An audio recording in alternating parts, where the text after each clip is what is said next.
Hello, this is Dr. Mike, and this is our final week of discussions concerning Western Civilization 1. And I want to spend a little bit of time talking about those things.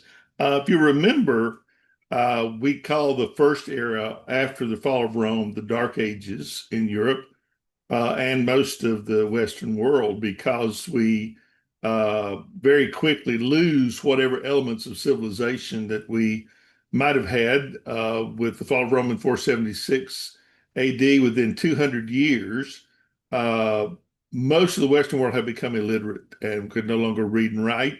There were a few priests, but most priests could not even read and write. And we have a couple of examples of people who are writing, like the Venerable Bede in England. He writes a little bit during this period in time, but it's actually 800 with the crowning of Charlemagne, who I think some of you wrote about last week, who became the Holy Roman Emperor and agreed to protect the Pope and Rome and defend them, and also to he started what was called a Renaissance revival in that our Carolinian revival, in which he required priests to learn to read, and people began to be much more literate. It's still going to be 400 years before we come out of the Dark Ages. We have the Crusade. Well, we have actually the Great Schism in 1054, where the Catholic Church divides into two. The Western Catholic Church and the Eastern Orthodox Church become two separate entities, and they're still separated today.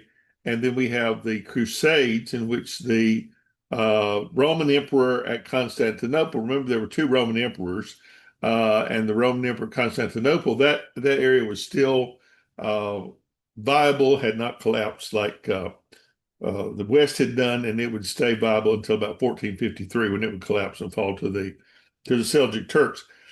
But anyway, the in the Eastern Empire, in the Eastern Orthodox Church, the ruler was also their religious leader or their pope. He was called something a little bit different. But today we have like Russian Orthodox, Armenian Orthodox. All the Orthodox churches come from that center of religious gravity. They were being pressured in 1000, 1100, 1200 from the Seljuk Turks, the Arab bands of Muslims that were roaming and taking land and taking cities. And so he put out a word to the Western leader, who was now the Pope. And we may have mentioned a little bit about this, but in the fall of Rome, I would probably debate that Rome actually fell. It switched from being a political entity to being a religious entity, and the Pope became uh, in de facto emperor. He actually carries at least one title. The Pontifex Maximus title was the title that was carried previously by the Western Roman emperor. So there are some comparisons there that would make you to think that. And he still is very powerful today over all of the world's Catholics, which is probably close to 1.5 billion people or more. So basically, the king of the ruler of the Eastern Empire put out a call to help for help against these armies that were coming against them. And so the Roman Pope decided that he would offer a crusade to people to go into fight and to take the Holy Land back from the Turks because they wanted the birthplace of Jesus to be under Christian rule. And he promised them that if they would go and fight, that he would absolve them of any blood guiltiness that they had. So if you had murdered a person or you had that on your hands, especially a king, an emperor who was guilty of murder and wars and things like this, spilling blood, many of the kings and rulers wanted to go and to get this get out of jail free card, if you will, from and get clean of all the blood that they'd shed. They did not view the shedding of Muslim blood to be of any consequence. It was just Christian blood, Christians fighting Christians. Sad to say, that's the way it was, and so there's been a whole lot of change in the ensuing years when we talk about the things that have gone on between Christians and how we treat other people. I mean, it's much the same. You remember Richard the Lionhearted? If you watch the Robin Hood movie, Richard the Lionhearted comes in at the wedding of Robin Hood and his bride, and he's wearing the Crusader cross and has the Crusader sword and the Crusader um, shield. He's just come back from the Crusades, where that's where he's been. There are others. One Roman king was drowned in a river and died, and some did die on that trip. There were actually five crusades. They weren't all successful. The first one was fairly successful. Now you envision what that would have been like. You're in England, and it is hundreds of miles to Jerusalem, and you got to walk usually. Most people that went in the crusade, the rulers, of course, had horses and people of any wealth, but most of these people were poor people, so they walked all the way. And they didn't have very good weapons either. They might have had a rake or a hoe or whatever, but a few of them had weapons. But at any rate, and all along the way, they had to find a way to get food. So they had to live off the land, and that involved taking it from other people. And so there was a big ruckus over that and over, things that happened. They raped the Muslim women that they found, and all this is in the name of religion. Now, keep that in your mind. So the first crusade, they did take the Holy Land for a while, and that's where the Crusader Knights came from. The other crusades weren't quite as successful. There's one called the Children's Crusade, and this nutty priest decided that God had told him that if he would take hundreds of children to the Holy Land, that God would give it to them, and the Muslims would lay down their arms, and it was a nightmare. Now you think about that as a parent, you're giving your child up to someone you don't know to go on this crusade because it was religious and it was holy, and you're going to get benefits for it, but these children get kidnapped and sold into slavery, and their parents never hear from them again. So that ends by about 1200, the five crusades. And then we get to the Middle Ages, and that's what we're going to be talking about this week. The Dark Ages are pretty much at an end by 1200. There is a rebirth of learning in what we call the Renaissance period. People get interested in reading, and they get interested in history and art. The only thing was that the West had lost much of uh, their writings in the Dark Ages. But the thing about it was that the Muslims, who were the go-to people, and this is an important point, they were the go-to people for learning in the Middle Ages. Philosophy, math. If you remember the story in the Bible of the three wise men, they would have been from that same area. They would not have been Muslim because there was no such animal as a Muslim at that point in time, or person as a Muslim at that time, because Muhammad was not born until 630s.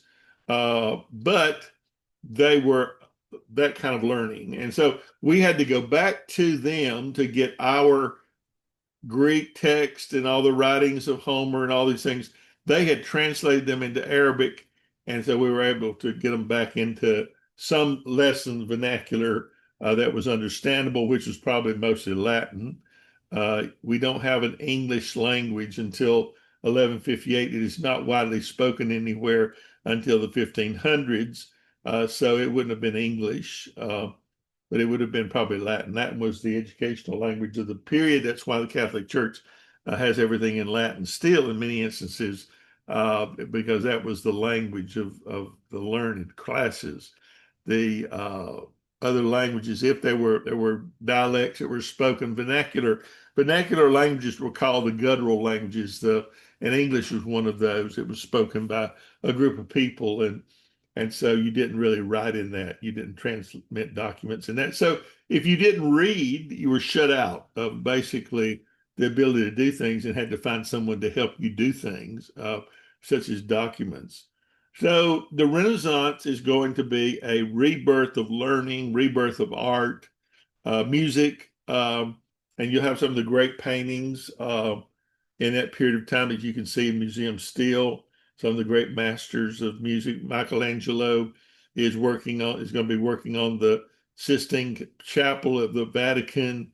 He'll do the statue of his David statue, all those things that you will, and we'll talk a little bit more about that in a moment. So basically, the Renaissance, and then we get to the 1500s, and one of the major things that's going to make such a difference is that Gutenberg. Now, Gutenberg did not invent the printing press. We actually uh, borrowed it, for a nice term rather than take it, from the Chinese. The Chinese invented the printing press, they invented paper and things of that nature, the astrolabe, all this stuff that is going to fire up the age of discovery. But Gutenberg invents movable type, which makes it possible to actually print things. Now, think about this for a moment. We're talking about from the beginning of recorded history. We talked about the beginning to live in cities, and the development of cuneiform, which was the first form of writing. That writing was taking little wedges, wooden wedges, and pressing them into clay tablets and drying those, and that became your permanent record. So you didn't do a great deal of that. That was mainly for business records and things of that nature. We do have some history text, but it was not a very easy form of doing things. People would write on leather by hand. Everything was hand copied, and that's really interesting. Something you need to think about when we talk about, especially the Bible. The Bible was hand copied in the Old Testament.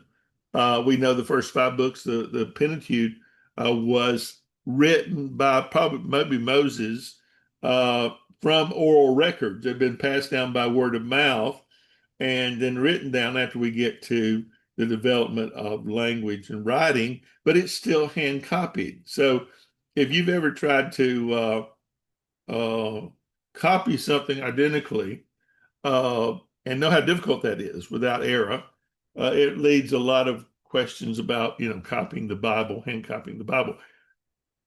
By the time Jesus came, the Old Testament canon was pretty well assured. I mean, there were books that we did not include in the Old Testament canon called the apocryphal books. Those were carried, I think they're still carried in the Catholic Bible.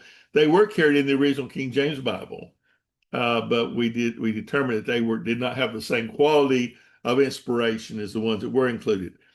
When Jesus came, as we talked before, the Greeks had spread the Greek language, which became the language of learning after Latin all over the known world. And so the first New Testament books were written in Greek, and again, hand copied. We do not have any original copies of any of the books of the New Testament. It's not like we go back and say, well, this is the one that Paul wrote here in his own hand. We don't have those. So basically, we are dependent upon copied text down through the years till we get to 1500s, and Gutenberg's movable type allowed for 5 million things to be printed the first year. They were mainly religious texts and Bibles, but you didn't have a personal Bible. Your church did not even own a Bible. Priest probably couldn't read. If you had one, those that had a Bible, it was chained to the front desk so nobody could walk off with it. But you didn't, the Bible was not the center of your spiritual life. You went to church on Sunday because that was probably the only thing of color in your life. Your life was pretty gray and black and white. You went to church to look at the stained glass. That's the reason the Catholic Church has all the stained glass and the vestments and the smoking pots and all those things that they do, because they were teaching Christianity to pagans, and pagans used things in their services. If you go to a Protestant church today, you'll be bored to tears if you're looking for something on the walls to look at, because we don't normally have stained glass or any of the other niceties that they had. But you went to church on Sunday as an exercise and stood up usually for 2 or 3 hours of the Mass and went home. But that was your major recreation for the week, was to go to Mass. So anyways, books became more prominent. One other thing that happened in the Reformation, and that is the development of the idea of childhood. You may not realize it, but there was no such animal as childhood before then. You go back and look at those paintings I was talking about in 12th and 1300s, and you'd have a child that was 4 or 5 years old, and once they could walk and talk, they were able to work. And so the paintings always have them with an adult face and a child's body, because there was no such thing as childhood.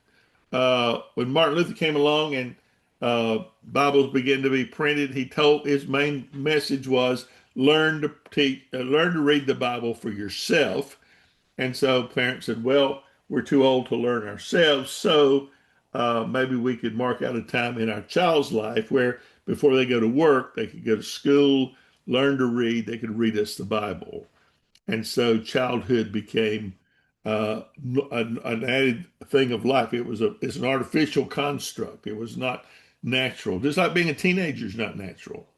We didn't have the idea of teenager until the 1950s. James Dean's movie The Rebel, in which he sassed his parents and all those things. I'll be honest with you, if I tried that with my dad, I'd woke up in the middle of next week somewhere.